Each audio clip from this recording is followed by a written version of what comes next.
लगता है कि अमित शाह जी को ऐसा बयान नहीं देना चाहिए था और उन्हें देश से माफ़ी मांगना चाहिए।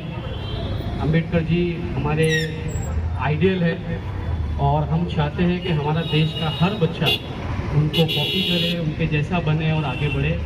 मैं अमित शाह जी के इस बयान का खंडन करता हूँ और उनसे मांग करता हूँ कि वो 3 दिन लगातार देश से माफ़ी मांगे, अम्बेडकर जी से माफ़ी मांगे। जय हिंद।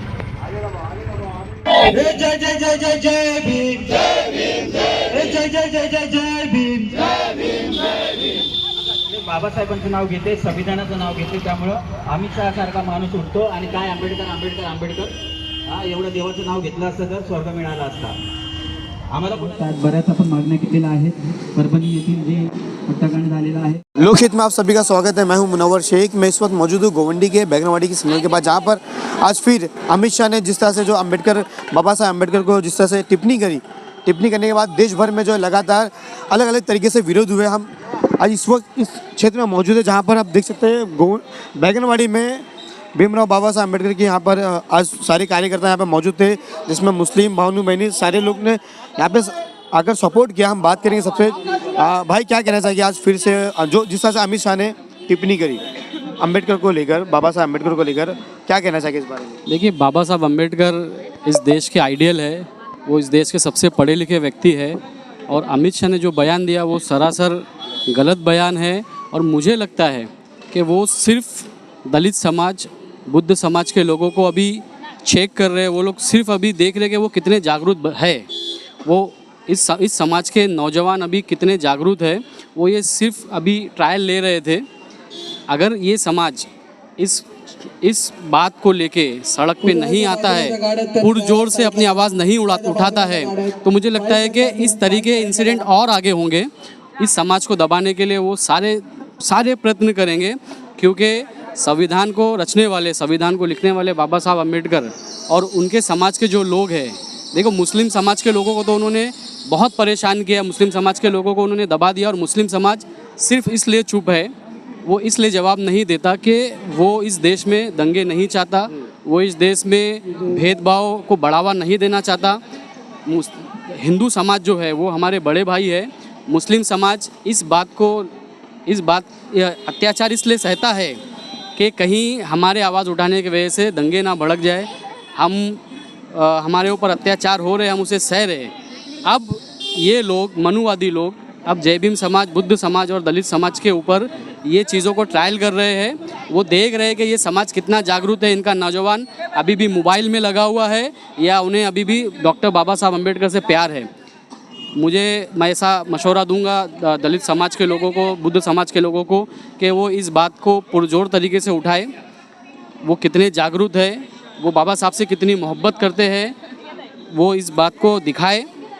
और अगर अमित शाह ने उनका अपमान किया है, तो बाबा साहब चाहते थे कि हम शिक्षित हो, वो ये समाज वो करके दिखाए, उनका नौजवान इस राह पे जाए और एजुकेटेड बने, IAS बने, IPS बने और आगे बढ़ के ऐसे लोगों को संसद से बाहर करे और पढ़े लिखे लोगों को अंदर लाए।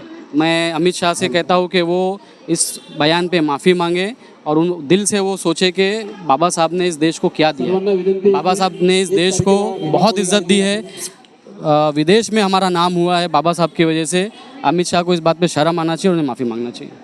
क्या लगता है फिर भी जिस तरह से पहले मस्जिदों पर हल्ला बोलना, फिर बाद में उनकी सारे पार्टी जो है उनकी है, सरकार भी उनकी है, तो इस तरह से अम्बेडकर को लेकर टिप्पणी करना क्या गलत है? देखिए, इलेक्शन के टाइम जितना भी दलित समाज है वो हिंदू हो जाता है और इलेक्शन जीतने के बाद दलित समाज अलग हो जाता है। फिर उन्हें मंदिरों में जाने की परमिशन नहीं दी जाती है, उन्हें इस तरह से ट्रीट किया जाता है जिस तरह से बाबा साहब के पहले किया जाता था। बाबा साहब ने इस समाज के लिए जो योगदान दिया है वो दुनिया में भगवान की तरह ही है। उन्होंने कहा कि बाबा साहब अम्बेडकर जितना नाम भगवान का लेते, उतना जितना नाम अम्बेडकर का लेते उतना भगवान का लेते तो उन्हें स्वर्ग मिलता। मुझे लगता है कि दलित समाज को आज जो स्वर्ग दुनिया में मिला है वो बाबा साहब की वजह से मिला है और बाबा साहब दलित समाज के लिए भगवान की तरह ही है और वो मुस्लिम समाज के लिए भी एक आइडियल है। मुस्लिम समाज के लोग उन्हें बहुत मानते हैं हमारे समाज के लोग उनको कॉपी करते हैं आगे बढ़ने के लिए, क्योंकि वो दुनिया के इस देश के सबसे पढ़े लिखे व्यक्ति है। और अमित शाह ने इस बात का खंडन किया मुस्लिम समाज पे। इन्होंने जितना अत्याचार किया हमने सहा, लेकिन दलित समाज इस बात को नहीं सहेगा और दलित समाज के साथ मुस्लिम समाज उनके कंधे से कंधा मिला के खड़ा रहेगा। विनंती करेल की त्यांनी 2 शब्द आपल्यासमोर मांडायचे। वाय नहीं है कौन गया हो कॉल करना ऑफिस अस्सलाम वालेकुम, जय भीम, नमस्ते।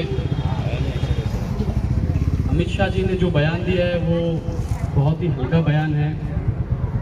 देश के इतने बड़े नेता को ऐसा बयान नहीं देना चाहिए, खासकर तब जब बात बाबा साहब अम्बेडकर की हो रही है, जो इस देश के सबसे पढ़े लिखे व्यक्ति, जिनके पास 33 डिग्रियां थी और जिन्होंने ऐसा कोर्स जो 8 साल में होता है वो 2 साल में पूरा किया।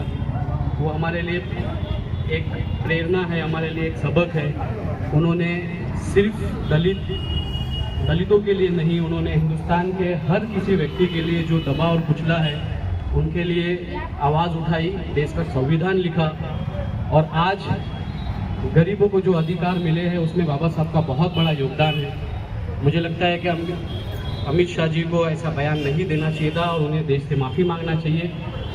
अम्बेडकर जी हमारे आइडियल है और हम चाहते हैं कि हमारा देश का हर बच्चा उनको कॉपी करे, उनके जैसा बने और आगे बढ़े। मैं अमित शाह जी के इस बयान का खंडन करता हूँ और उनसे मांग करता हूँ कि वो 3 दिन लगातार देश से माफ़ी मांगे, अम्बेडकर जी से माफ़ी मांगे। जय हिंद।